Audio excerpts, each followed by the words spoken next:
YV Subbareddy కోరిక మేరకు supreme court SIT ఏర్పాటు చేసింది. సిబిఐతో కూడా సిట్ ఏర్పాటు చేసింది. ఆ సిట్ టీటీడీలో గత 5 ఏళ్లలో జరిగిన అవకతవకలు, లడ్డూ కల్తీ వ్యవహారాన్ని బయటపెట్టి నివేదిక సమర్పించింది కోర్టుకి. రాష్ట్ర ప్రభుత్వానికి కూడా ఒక నివేదిక ఇచ్చింది. అక్కడ తప్పులు జరిగినాయి, లడ్డూలో కల్తీ జరిగింది, 100% కెమికల్స్ తో కూడిన వ్యర్థ పదార్థాలతో కూడిన కెమికల్స్ కాక్టైల్ కలిపారంటూ స్పష్టం చేసింది. ఆ కల్తీ వ్యవహారం మీద లోతుగా విచారణ చేయాలని, టీటీడీని ప్రక్షాళన చేయాలని 36 మంది మీద అభియోగాలు మోపుతూ ఇంకా ప్రధాన పాత్రధారులు ఉన్నారు, అవన్నీ వెలికి తీయాలంటూ రాష్ట్ర ప్రభుత్వానికి కూడా ఒక నివేదిక ఇచ్చింది. వైవి సుబ్బారెడ్డి కోరిక మేరకు సుప్రీంకోర్టు ఏర్పాటు చేసిన సిబిఐతో కూడిన సిట్ ఇచ్చిన నివేదిక ఆధారంగా నివేదికను పరిగణలోకి తీసుకుని రాష్ట్ర ప్రభుత్వం కమిషన్ ఏర్పాటు చేసింది. 1 మ్యాన్ కమిషన్. ఆ కమిషన్ ఏర్పాటు చేసిన వార్త తెలియగానే బోమన కరుణాకర్ రెడ్డి కాళ్లు వణకడం మొదలుపెట్టాయి. వైవి సుబ్బారెడ్డి వెన్ను వణుకుతూ ఉంది. జగన్మోహన్ రెడ్డి మతి భ్రమించి మాట్లాడుతున్నాడు. ఎక్కడ ఆ 1 మ్యాన్ కమిషన్ మన గుట్టంతా బయట పెడుతుందో,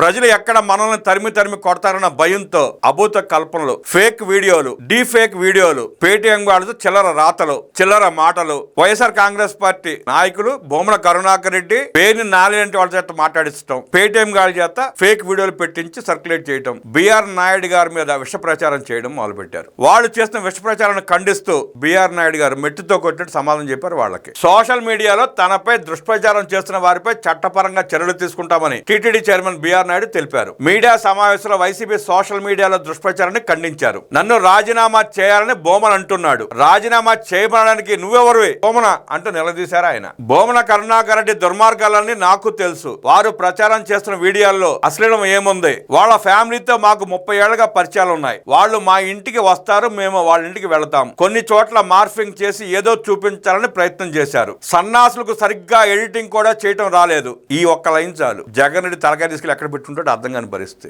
జగన్మోహన్ రెడ్డి తాను దోచుకున్న లక్షల కోట్ల రూపాయల నుంచి 10 కోట్ల రూపాయలు ఖర్చు పెడుతూ కూటమి ప్రభుత్వం మీద, నాయకుల మీద ఫేక్ వీడియోలు ప్రచారం చేపిస్తూ కోట్ల రూపాయలు ఖర్చు పెడుతున్నాడు. ఆ కోట్ల రూపాయలు తీసుకున్న సన్నాసులకి ఎడిటింగ్ కూడా చేయటం చేత కాలేదని మెట్టుతో కొట్టిన సమాధానం చెప్పారు బిఆర్ నాయుడు గారు. జగన్ రెడ్డి ఇక ఆలోచించుకో నీ పరిస్థితి ఏంటో. వీడియోలో కాకుండా చూపించిన ఆ ఫోటోలు ఎప్పుడో 20 ఏళ్ల నాటివి. అందులో అశ్లీలం ఎక్కడ ఉంది? అన్ని మిక్స్ చేసి ఫేక్ చేశారు. Family friends కలవరా?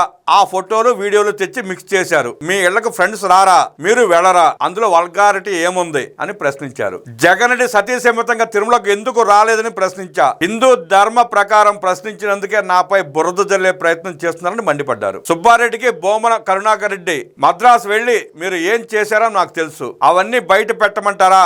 నాపై దుష్ప్రచారం చేసిన వారిపై లీగల్ గా పోరాడతా. డైవర్షన్ రాజకీయాలు వారికి అలవాటే. వారి బెదిరింపులకు భయపడేది లేదని హితవు పలికారు. తిరుమలను ప్రక్షాళన చేయాలని టీటీడీ చైర్మన్ గా బాధ్యతలు తీసుకున్న 1 మ్యాన్ కమిషన్ ను డైవర్ట్ చేసేందుకు ఈ డ్రామాలు ఆడుతున్నారని ధ్వజమెత్తారు. తన జోలికి వస్తే బోమన కరుణాకర్ రెడ్డి తోలు తీస్తారని హెచ్చరించారు. వారి ఆటలు సాగువని హెచ్చరించారు.